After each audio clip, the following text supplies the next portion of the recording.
All right, we're going to get another chapter of Emma done. Doop, doop. Make sure chapter 17 is the next one. I saved that right. Okay. You bite at a time. Emma, Vol 1, chapter 17. Bite at a time, bite at a time. Emma, open, okay. Get a drink. So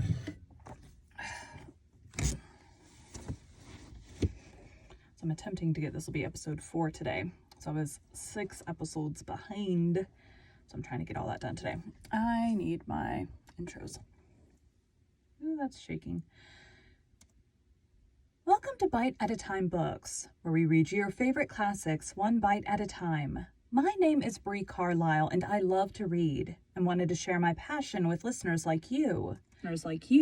All of the links for our show are in the show notes. Today we will be continuing Emma by Jane Austen. Chapter 17.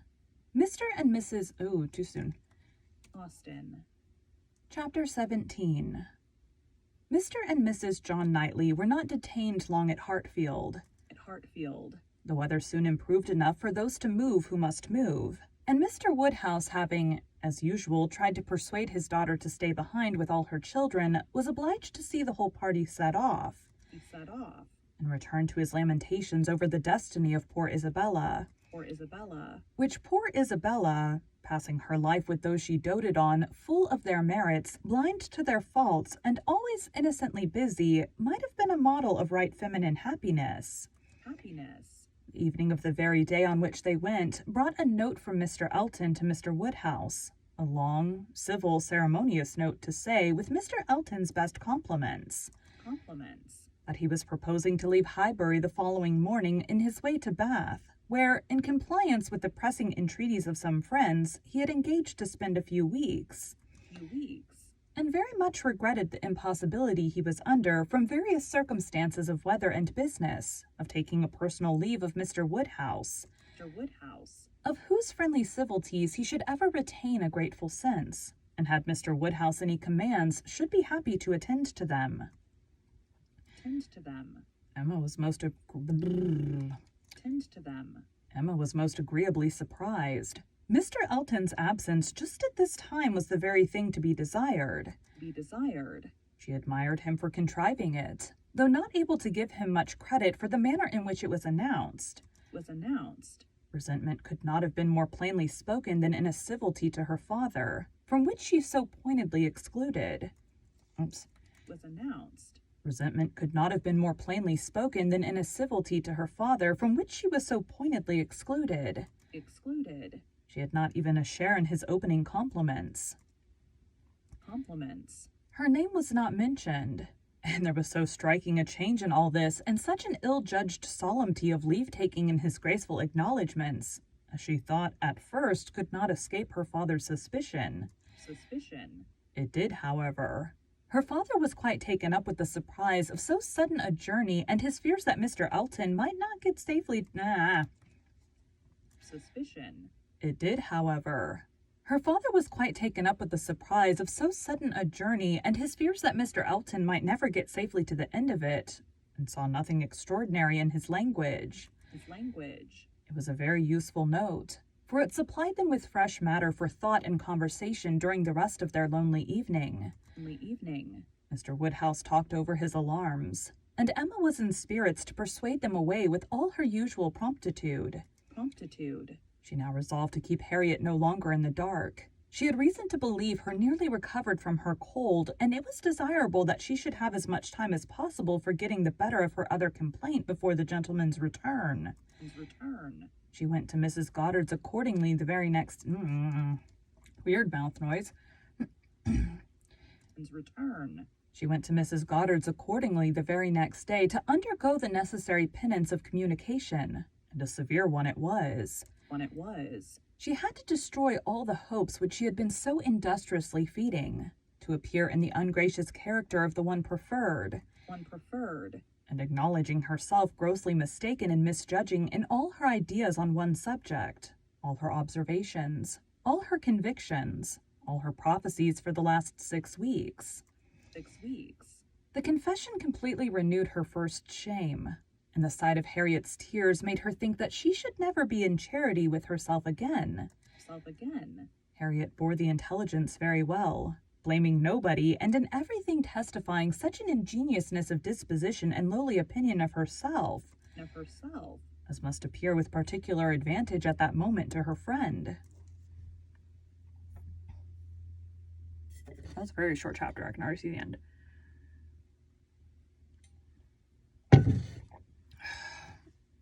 Kidding, I think the next chapter is the end of this volume. To her friend. Emma was in the humor to value simplicity and modesty to the utmost, and all that was amiable, all that ought to be attaching, seemed on Harriet's side not her own. Harriet did not consider herself as having anything to complain of. The affection of such a man as Mr. Elton would have been too great a distinction. She never could have deserved him, and nobody but so partial and kind a friend as Miss Woodhouse would have thought it possible. Her tears fell abundantly, but her grief was so truly artless that no dignity could have made it more respectable in Emma's eyes, and she listened to her and tried to console her with all her heart and understanding. Really for the time convinced that Harriet was the superior creature of the two, and that to resemble her would be more for her own welfare and happiness than all that genius or intelligence could do. It was rather too late in the day to set about being simple-minded and ignorant, but she left her with every previous resolution confirmed of being humble and discreet, and repressing imagination all the rest of her life. Her second duty now, inferior only to her father's claims, was to promote Harriet's comfort and endeavor to prove her own affection in some better method than by matchmaking. She got her to Hartfield, and showed her the most unvarying kindness, striving to occupy and amuse her, and by books and conversation to drive Mr. Elton from her thoughts. Time, she knew, must be allowed for this being thoroughly done, and she could suppose herself but an indifferent judge of such matters in general, and very inadequate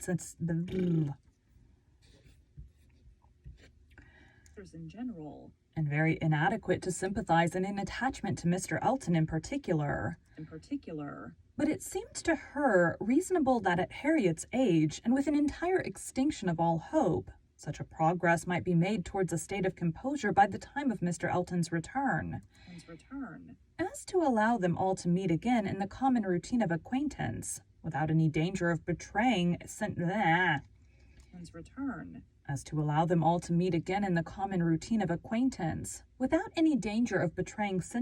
or increasing them.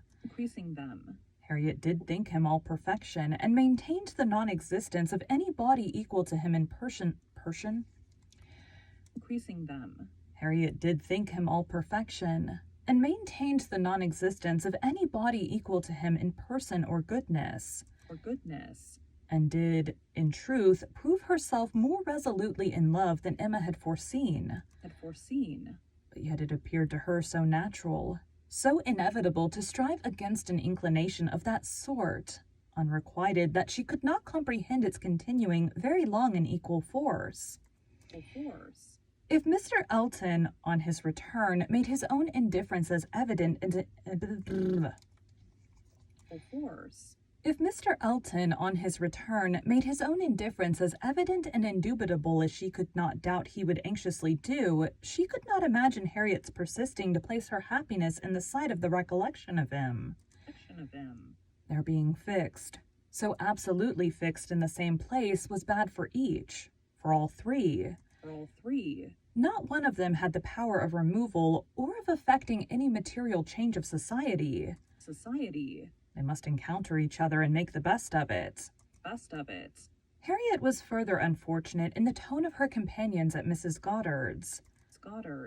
Mr. Elton being the adoration of all the teachers and great girls in the school, and it must be at Hartfield only that she could have any chance of hearing him spoken of with cooling moderation or repellent truth. Where the wound had been given, there must the cure. Truth. Where the wound had been given, there must the cure be found, if anywhere, and Emma felt that till she saw her in the way of cure, there could be no true peace for herself. Selfish. Self. Thank you for joining Bite at a Time Books today, while we read a bite of one of your favorite classics. All of the links for our show are in the show notes. We are part of the Bite at a Time Books Productions Network. If you ever wondered what inspired your favorite classic novelists to write their stories, what was happening in their lives or the world at the time, check out Bite at a Time Books, Behind the Story, Tuesdays wherever you listen to podcasts.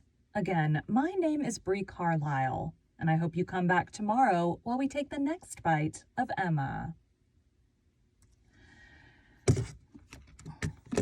That is all. Thanks, guys.